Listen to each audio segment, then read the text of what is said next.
So now we're going to talk about the first point, communicators. So I asked you to think of some examples from either the video or from the articles that talk about how Lincoln and Obama were good communicators. Let's start with Lincoln first. Give me some specific examples of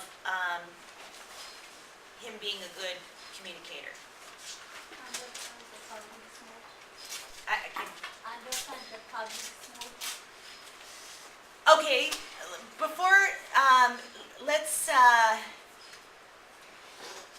we could look at it in his like the qualities or the characteristics of their communication or their communication abilities.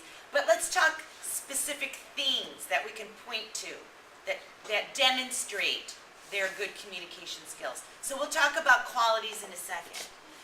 Are you just stretching or okay? Oh no, you had it.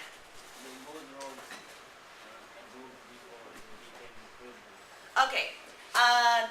Actually, Lincoln's weren't, as far as written communication, okay, what do we know that he wrote? What was turned into a book? What was turned into a book? Do you remember? The reign of my father. No, that's Obama. We're talking about Lincoln right now. What did they turn into a book? No, that's a speech. But what turned into a book?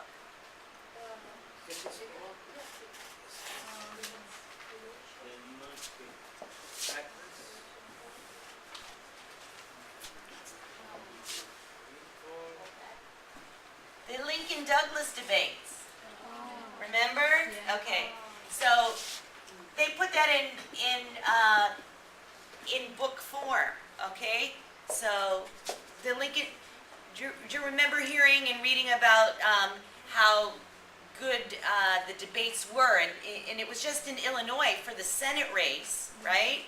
But because people were so interested in it, because both Lincoln and Douglas were really good debaters, and they're debating about, the spread of slavery into the new territories, the states that, or the area that would become states later. The Lincoln-Douglas debates were very famous, and they were put in book form. Okay. All right. Besides in book form, how else was Lincoln a good communicator? He was a good storyteller. He's a very good. But before you give me, don't give me the characteristics, the actual things. When his son lost his speech, he wrote very fast. That's a characteristic. Okay. Speech, though. Yeah. What speech is? Gettysburg Address. Okay, here we go. Gettysburg Address. Remember, one of the most famous speeches in American history. What else? School children sometimes have to learn this, right? Okay, what else is he? What other speeches is he famous for?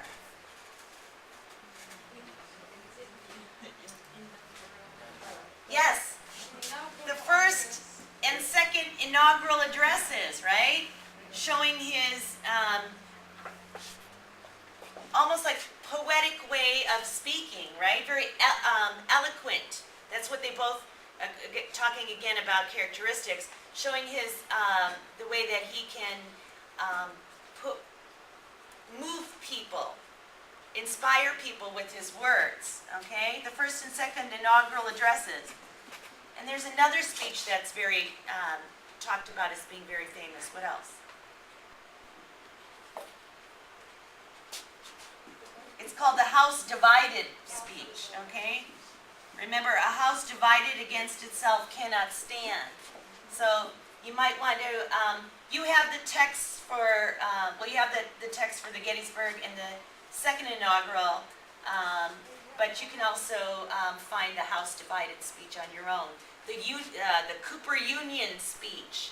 So there's many speeches. Okay, what about? Okay, again, I'm not going to talk right now about his the characteristics. But what what things can we like now compare? What about in book form? What do we know about Obama? Did he write anything? Yes. What did he write? Okay, well, one is the audacity of hope, right? And dreams of my father. Dreams of my father? Okay, 2 bestsellers.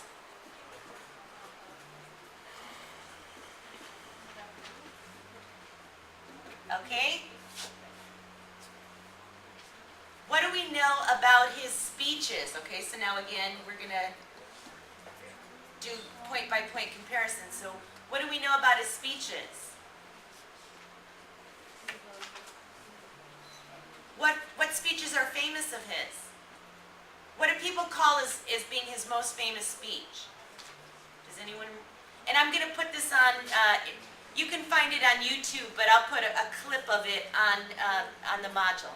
I think the day he get the president, he will not put speech. This is the first one. His election speech, okay, the election night speech, but there's one that brought him into the public light, that in the public eye for the first time, not just in Illinois because he was a senator, but when he became famous around America. What do you remember? He doesn't want the wall.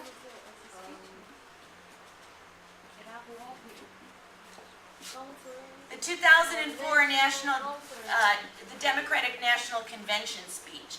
He delivered the opening speech. Okay, I'm going to put part of that, a clip of it, in the modules. So take a look at that later.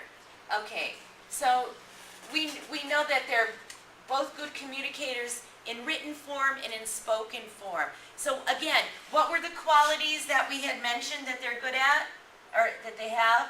They're eloquent, beautiful words, right? Inspiring words, powerful and motivating words. They knew how to capture the audience with the way they delivered their speeches. What other things were we talking about before? Intelligence, what else in their speeches? Oh, sense of humor, someone said, right? Sense of humor and good what? Lucia, you mentioned?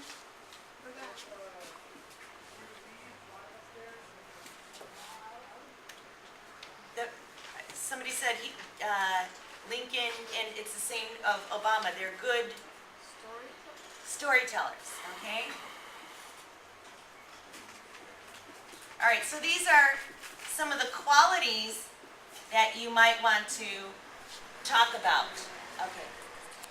All right, so now that we've kind of taken these specific points, when you talk about the person, or when you talk about this particular quality, this would be one paragraph, right? Okay? So you would have a topic sentence where you would introduce this idea. You could say something like, one thing that Lincoln and Obama had in common is that they were both good communicators. Put it in your own words, okay? But you're going to introduce that paragraph as talking about having good communication abilities. And whichever president or person that you start with, when you go on to the next paragraph, you're going to follow that same order.